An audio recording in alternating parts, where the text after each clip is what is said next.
I want to highlight the question of a third way through the prism of the likely failure of the UN to achieve the 8 Millennium Goals by 2015. I want to argue that a failure to reach these goals is unacceptable to young people.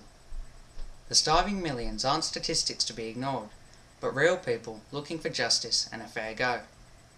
Charity, saving lives through short-term emergency aid, is crucial in times of natural disaster and man-made conflicts, but I believe that this is the minimum band-aid solution.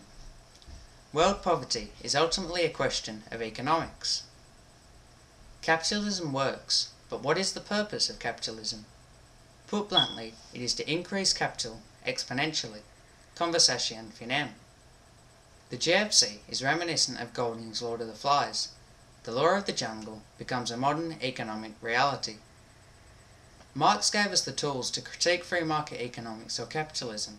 He gave us insights into the means of production, ownership of capital, manufacturing and labour.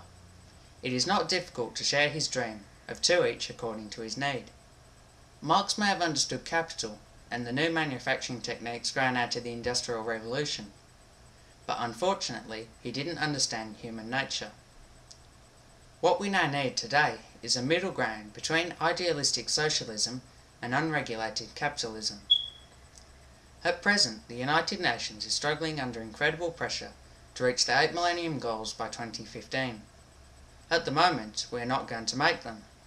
Of course, the Millennium targets are made all the more difficult by the lack of market regulations that led to the GFC.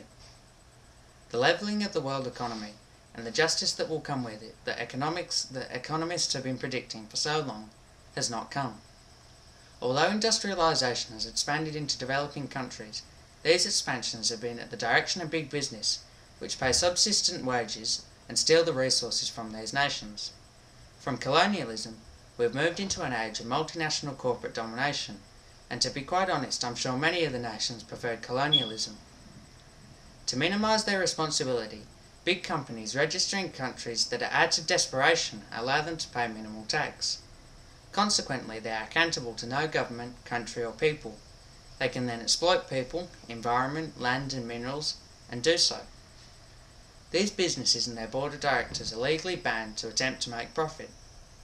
This means that even if their business decisions are to the detriment of the people, they must still make them.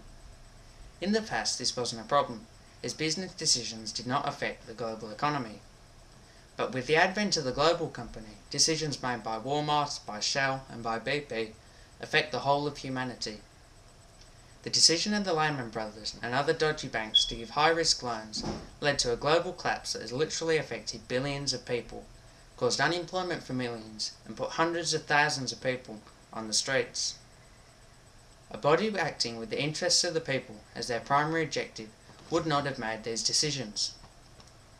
But it's pure capitalism, it's every person or company for himself, and these companies are forced to make these sorts of decisions. Yet without the drive of free market economics, growth dies. Corporate greed is what drives capitalist economies to such heights. The reason many left-wing extreme societies fail in economic terms, just think of Soviet Russia, is because they lack corporate greed to drive the economy.